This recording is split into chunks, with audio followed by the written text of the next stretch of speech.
When two students with a passion for racing created a Spectrum channel to share videos of their amateur races, they never expected that their hobby would eventually evolve into one of the universe's most popular racing organisations. However, without such grassroots beginnings, Wildstar Racing may have never achieved the passionate community of loyal enthusiasts it enjoys today. The founders' genuine enthusiasm and unruly creativity were key to establishing an organisation that would never sell out at the expense of the fans that rallied to their banner. Today, the founders' ethos remains firmly etched into the organisation's very DNA. But such integrity hasn't been easy to preserve across the near century and a half since the company's founding. So, just how did Wildstar grow from its meagre start to its current success without ever losing its spark? Sela Karf and Jos Nurel met in 2809 during their first year at the University of Rita on Reese. Sela was a wingnut, obsessed with flying, but was unable to afford an expensive starship, so she instead applied her passion to her Gravlev bike and was often seen speeding across campus. When her bike broke down and she couldn't afford the required repairs, she went to the school's engineering department to ask for help. There she was referred to Jos, and the two quickly bonded over their shared passion for the adrenaline-fueled sport of racing. After Jos repaired Sela's bike, they quickly grew inseparable, spending many nights together tweaking components and taking turns riding. Before long, they sought out racetracks to test the vehicle's improvements in a competitive setting. However, the pair quickly encountered an issue. Established racetracks were either prohibitively expensive or off-limits to amateur racers. On the other hand, local, non-league tracks were difficult to find.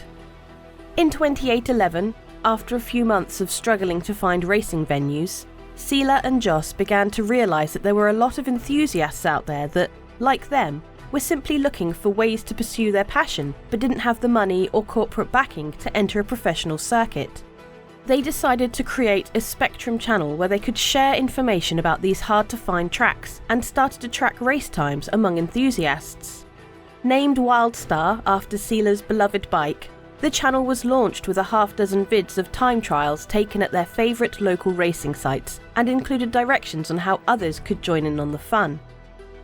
Progress was slow at first, but Sela and Jos continued to upload more vids and track information to the Spectrum channel, and gradually, a community grew around Wildstar. That early community was particularly passionate about the unique feel of the tracks shared on the channel. Unlike official circuits, which often featured recognisable patterns, the local tracks that Wildstar highlighted made creative use of abandoned infrastructure, interesting planetary environments, and whatever other meagre resources the local community could muster. It was even fairly common for routes to be improved and updated based on the feedback from comments on the channel. With tracks to use and a passionate community of hobbyist racers, it didn't take long for channel members to begin organising events of their own: Gravlev races, Starship races, and even wheeled races. Of course, when these events were held, they too were filmed and uploaded to the channel. It was the start of a virtuous cycle, and the growth of the community began to pick up pace in dozens of star systems. With their sudden surge in popularity all within a couple years, Sela and Jos decided to put their studies on hold and focus on growing this community as far as they could. The friends began to travel around the verse, documenting as many interesting racetracks as they could, connecting with fellow amateur racers in person, and helping to organise accessible and affordable races for the passionate community that called Wildstar home. During this time, Sela found that her aspirations of racing professionally were supplanted by her passion for sharing her love of racing with the verse. She and Jos felt that the work they were doing was important, showing that anybody, anywhere could race, even without the latest ship, Gravlev bike or racing gear. Soon, they drew attention from several established companies and professionals in the racing scene who wanted to utilise the community's passion to support their own endeavours, offering large sums of credits to sponsor the channel, advertise their own events and products, or buy the community outright. But Sela and Jos refused to sell out. Instead, they were extremely selective of the advertising partners they took on and, in a move that won them the continued loyalty and support of their members, used the money they earned to reinvest in their community. They allowed Wildstar channel members to vote on the most beloved tracks featured on their channel and used Wildstar's growing revenue to adopt those locations, buying out abandoned infrastructure or purchasing racing rights to low-traffic city sectors where necessary. They'd then improve on the track layouts, all while keeping access affordable for hobbyists and weekend racers. From underground races like the infamous Abel Baker Challenge in the Baker system, to time trials on the overgrown islands of Kano 2, to the 1,000-person rally races through the abandoned mining settlements of Asura in the Ferron system, Wildstar became a hub for amateur racers that showcased racetracks you couldn't find anywhere else, and therein lay their success. Wildstar's growth continued this way for several years. Over that time, Wildstar's affiliated tracks had become an unofficial proving ground for racers looking to be recruited into professional or semi-professional teams. One such racer, Zem Kolto, a teenager from the Cestulus biodomes in the Davian system, even made it all the way to the Murray Cup, further bolstering the organisation's popularity and legitimising it as a pool of talent. With success stories like Kolto's becoming more common, many racers with professional aspirations began to pressure Wildstar to officially become a feeder league for one of the major racing orgs.